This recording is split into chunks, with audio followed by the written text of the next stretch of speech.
My self-will manifested so many good things in my life.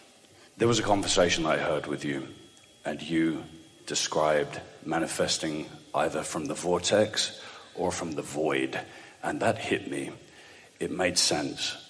The first part of my life, I have manifested so many things, lots of money. I was an actor, I was on TV shows and movies, and I think I was manifesting from the void. And even that's okay, because now I look back. Certainly. Yeah, now I look back. And what do you think we meant? We can't imagine what we meant by that. Well, I hadn't heard it before with you. Well, here's what we meant. You know what you don't want, which helps you to know what you do want. And so you launch this vibrational awareness of what you prefer. Now, it's a vibrational awareness, and you're not usually very good at staying focused on that because you're still observing what caused you to ask for that. But when you launch that into this vibrational reality that we have called many things, we've called it your vibrational reality, we call it your vortex. It's this vibrational thought, therefore consciousness, that the law of attraction is then responding to. But the most important thing to know about that, we think, is that the part of you that existed before you came into this body, that still exists in that whatever heaven is now that you're in this physical body, is focused unequivocally with no deviation upon what you have asked for in its pureness. The awareness, as much as you knew it, your inner being, is then focused upon that. And the law of attraction is responding to that. And so the cooperative components are being gathered to that. Now, we wouldn't call that the void. We would call that asking. And whether you ask deliberately or whether you ask accidentally, because you knew you just didn't like that, so you did prefer that, you've still asked, and it still is given. Someone should write a book. You still ask, and it still is given. And so, but sometimes when someone wants to know about good and evil, which there's only good, it's like asking about light and darkness. And we say, well, there's light, but there is not a source of darkness. No one flips the switch where the inky, misty stuff covers up the light. It's not like that. It's just the pinching off of the light.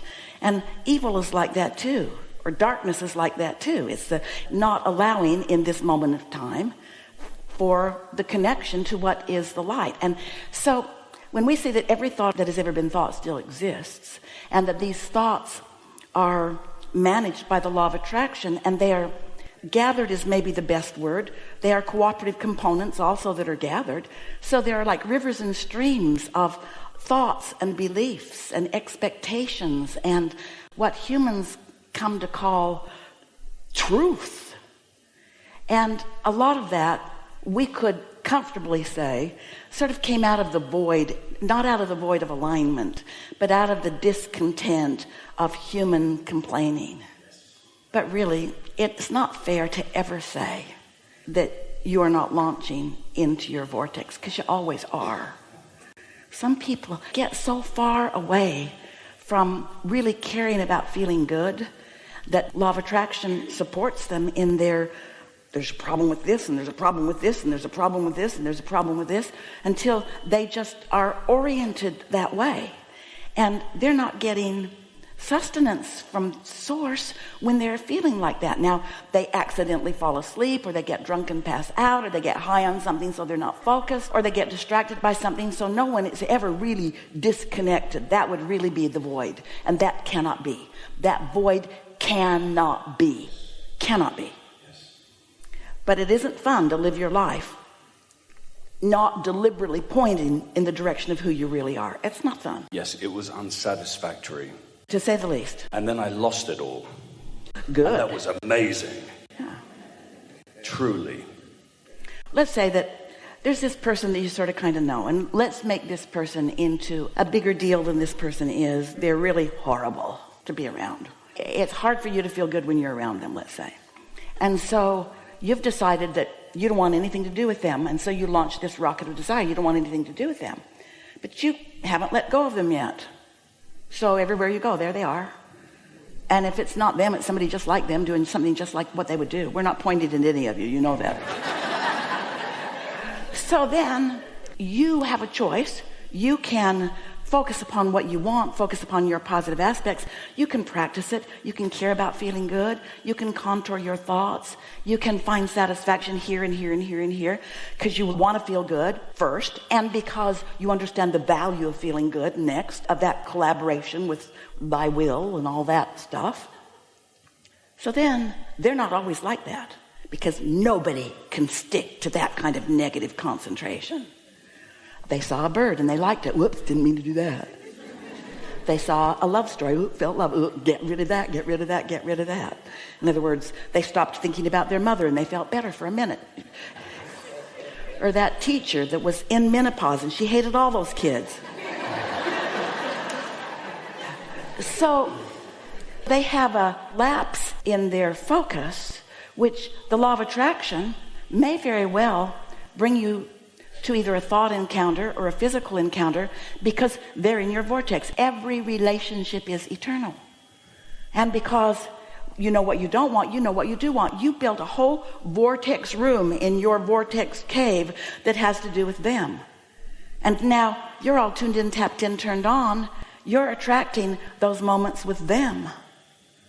And if your opinion of what you were observing from before has now been replaced with your in-the-moment desire to feel good, now they may very well dovetail with you in a good-feeling way. So here's what will happen.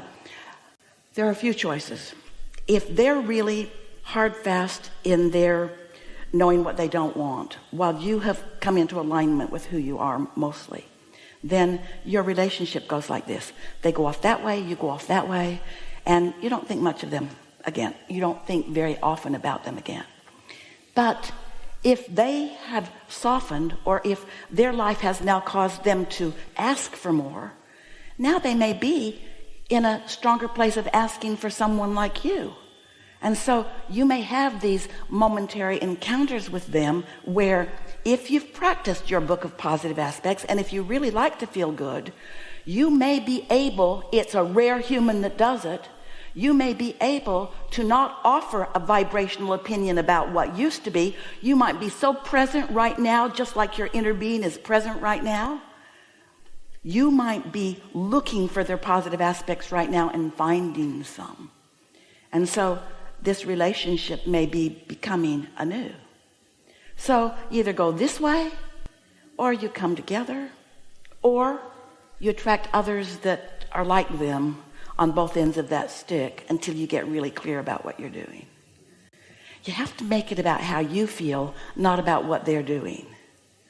And the thing is, teachers like you, born for that, the thing that drives you nuts is that you care. You care. And because they don't seem to, it is a problem for you. Because then they seem to be the continual source of your dissatisfaction. And you got to get to that place where it's not about right or wrong. It's about being willing to reach for that forgiveness again and again and again. Not because they need to be forgiven, and not even because they deserve to be forgiven. We don't mean that. But because you do. You deserve to feel like that about anybody that's coming into you. So if somebody's coming into your experience, they're coming because the law of attraction has brought them there. You just got to figure out, did they come because of your desire for value? Why did they come? Did they come out of the void? Did they come out of your habit of thinking about things that you don't want to think about? Or did they come out of your desire to be the uplifter that you were born to be? And after a while, you start noticing patterns, don't you? You start noticing that people are coming. The law of attraction is so beautifully precise, just so accurate.